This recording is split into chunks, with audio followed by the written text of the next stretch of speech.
কটা হাতে তুললি আর কটা তোর মুখে যাচ্ছে? খেতে হবে না, পাপাকে ডাকো। হ্যাঁ, ঝগড়া করেছিলাম, মন খারাপ ছিল, রাগ করেছিলাম ঠিকই, কিন্তু বর যখন এত করে মানাচ্ছে তখন মেনে যেতেই হয়।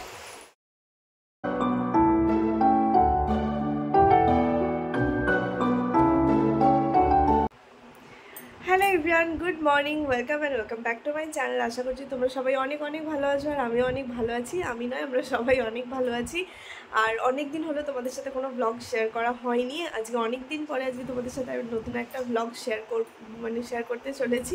তো যাই হোক, অনেক কারণে ভিডিও এডিট করা, ভিডিও শ্যুট করা এসব কিছুই হচ্ছিল না। তো যাই হোক, চলো আজকে আবার নতুন একটা ব্লগ শুরু করা যাক। আর আজকে না একটা অনেক দিনের ইচ্ছা আমি পূরণ করতে যাচ্ছি। মানে সেই অনেক দিন বলতে অনেক অনেক দিনের ইচ্ছা। তখন নীলের কথা আমি জানতামই না, এরকম একটা ব্যাপার আর কি। কিন্তু কিছু না কিছু কারণে তারপরে তো নীল চলে এলো, তারপরে অনেক কিছু কারণে সেই ইচ্ছাটা পূরণ করা হয়নি। সত্যি অনেক দিন থেকে আমি ভেবে রেখেছিলাম এটা করব, কিন্তু সেটা করা হয়নি। তো আজকে ফাইনালি যাচ্ছি সেটা করতে। তো যাই হোক, চলো আজকে ব্লগটা তাহলে শুরু করছি, তোমরা দেখতে পারো। তো এই যে নীল এখন ঘুমাচ্ছে আর আমি এখন যাবো স্নান করতে, আর অলরেডি 8:45 বেজে গেছে। তো চলো চটপট করে রেডি হয়নি।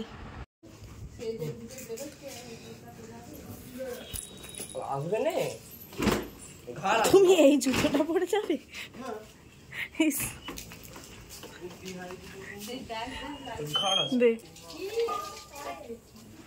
এই মস্তান, তোমার জামা খোলা হয়ে গেছে কেন?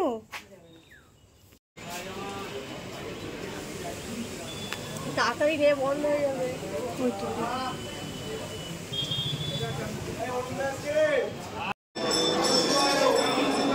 এতক্ষণে তো তোমরা বুঝেই গেছো কোথায় এসেছি বাবার মন্দিরে পুজো দিতে, মানে তারকেশ্বরে।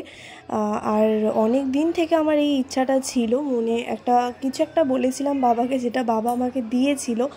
আর সেই জন্য বলেছিলাম যে মন্দিরে আসবো, পুজো দেব, কিন্তু সেইটা আমার হয়ে ওঠেনি। কারণ নীল চলে এসেছিল, তো নীলের জন্য আমি আর বাড়ি থেকে বেরোতে পারতাম না, মন্দিরেও আসা হয়নি। তো আজকে একেবারে নীলকে নিয়েই এসেছি। তবে নীলকে নিয়ে পুজো দিতে পারিনি, যেহেতু আমার মায়ের বাড়ি কাছে, ওই জন্য মাকে ডেকেছিলাম নীলকে ধরার জন্য, কারণ প্রচণ্ড ভিড়। তো আর নীল এখন অনেকটাই ছোট, ওকে নিয়ে ভিতরে যাওয়া যাবে না। আর আজকে একদম খুব সুন্দরভাবে পুজো দিলাম, মনটা একদম ভরে গেল পুজো দিয়ে। সত্যি কথা বলতে অনেক সময় ভিড়ের জন্য ভালো করে হয়তো পুজো দেওয়া যায় না, কিন্তু আজকে খুব ভালো করে পুজো দিতে পারলাম, তো খুব ভালো লাগলো। আর এইমাত্র যেখান থেকে উঠে এলাম সেটাই হচ্ছে আমাদের বাবার মন্দিরের দুধ পুকুর। এই দুধ পুকুরেরও অনেক ঐতিহ্য।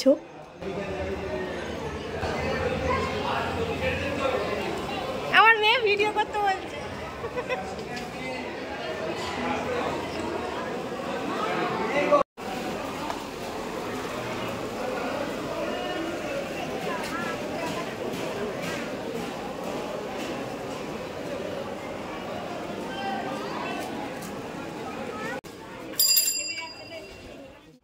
এটা তো পাপার মুড়ি, তুই কেন খাবি?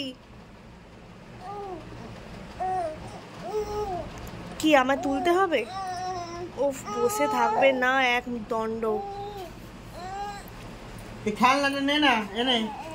এই যে ওর বড়দাদুন আবার একটা খেলনা কিনে দিল, পছন্দ হচ্ছে না। যেটাই যখন নিজের মন পাবে তবেই সেটা পছন্দ হবে, ওকে দিলে কিছু সেটা পছন্দ হবে না। এটাই যদি আমি এখন লুকিয়ে সরিয়ে নিই তখন পছন্দ হবে।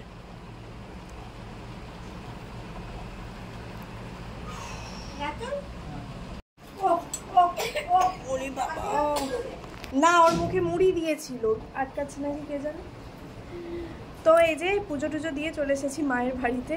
যেহেতু মায়ের বাড়িটা কাছে, ওই জন্য আর আজকে বাড়ি গেলাম না। এমনি তো ছুটির দিন আছে রাতুলে, তো আজকে এখানেই রয়ে গেলাম।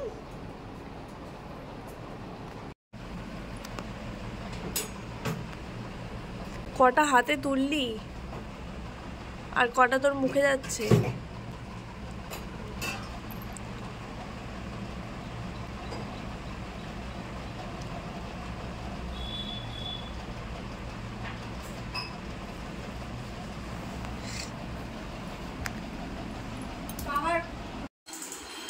নীল, পাপাকে ডাকো, পাপাকে ডাকো, পাপাকে ডাকো, ডাকো। খেতে হবে না, পাপাকে ডাকো। হ্যাঁ আবার খায়। ও পাপা ঘুমোতে হবে না, ওঠো।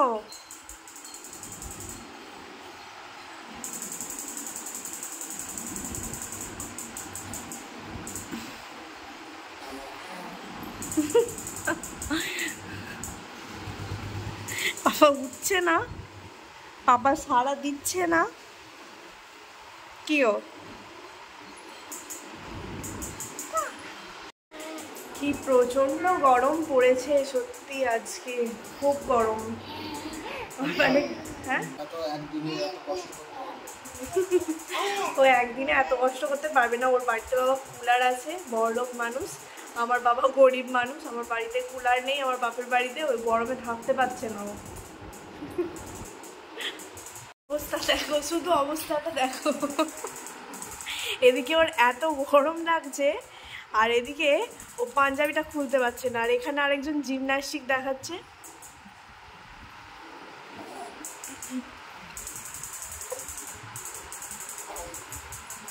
তুমি তাহলে পাঞ্জাবিটা খোলোনি কেন এত গরমের মধ্যে? দেখো দেখো দেখো সেটা কেমন হলতে হলে চলে গেল।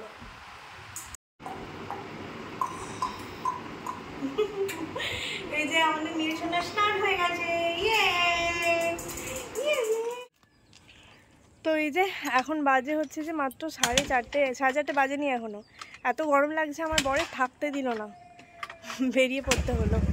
এখন নাকি আমাকে গাড়িতে করে ঘোরাবে, হাওয়া লাগাবে, দেখি।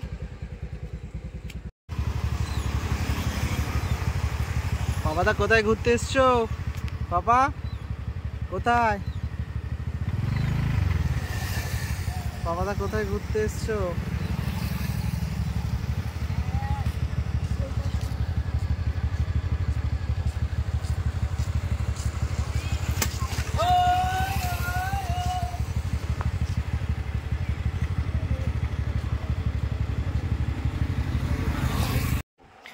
তো বাড়ি এসে চেঞ্জ করে তবে একটু রিলিফ পেলাম। মানে কি বলতো, আমার বাড়িটা গরম ঠিকই, কিন্তু মানে আমার বাপের বাড়িটা গরম ঠিকই, কিন্তু বাইরে আরও বেশি গরম। আর যে সময় আমরা বেরিয়েছিলাম তখন অনেক বেশি রোদ এই রকম। তো যার জন্য নীলকে নিয়ে তো আরোই অসুবিধা হচ্ছিলো। একটুখানি গেলাম নদীর ওদিকে, নদী নয় ওটা ব্রিজের ওদিকে, কিন্তু ভাবলাম যে হাওয়া টাওয়া যদি দেয়, একটুও হাওয়া নেই, শুধু রোদের তাপটাই বোঝা যাচ্ছে।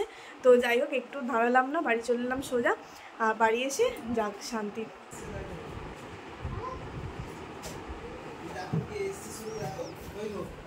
কি গো দেখছি তো, আমি দেখতে পাচ্ছি, তুই আয়। হ্যাঁ আমি বুঝতে পেরেছি, তোমাকে বলতে হবে না। এই দিকটা দিয়ে আয়। তুই কি পুকুরে নেমেছিলিস?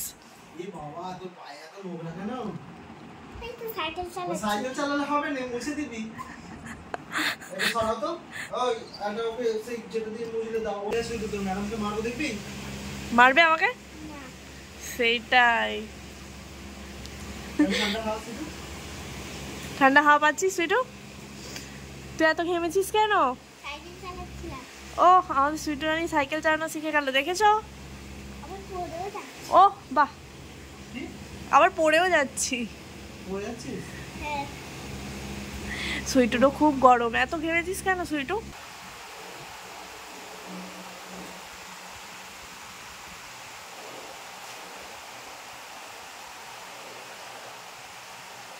তো সন্ধ্যেবেলা দাঁতগুলো ভেঙে দেবো। সন্ধ্যেবেলা বরের সাথে একটুখানি ঝগড়া হয়ে গেল, তারপরে আর ভালো লাগছিল না, শুয়ে পড়েছিলাম, ঘুমিয়েও পড়েছিলাম, আর খেতেও ভালো লাগছিল না। কিন্তু আমার ভয় হচ্ছে না খাইয়ে ছাড়বে না। এখন বাজে হচ্ছে যে 11:30।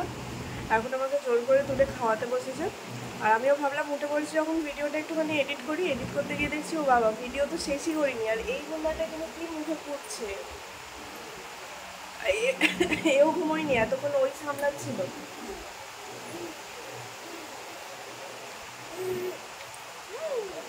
কি তুমি ভিডিওতে আসবে?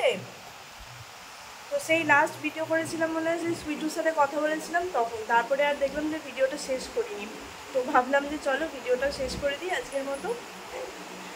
আর ঝগড়া করেছিলাম, মন খারাপ ছিল, রাগ করেছিলাম ঠিকই, কিন্তু পর যখন এত করে মানাচ্ছে তখন মেনে যেতেই হয়। তো যাই হোক চলো, আজকের ব্লগটা এখানেই শেষ করছি। বদমাইশি পড়ে গেছে, উঠতে পারছে না বলে এরকম করছি। তো যাই হোক চলো, আজকের ব্লগটা এখানেই শেষ করছি। কেমন লাগলো অবশ্যই জানিও। তোমাদের সাথে দেখা হচ্ছে নতুন আরেকটা ব্লগে। ততক্ষণের জন্য সবাই খুব ভালো থেকো, সুস্থ থেকো। চলো আজকের মতো টাটা।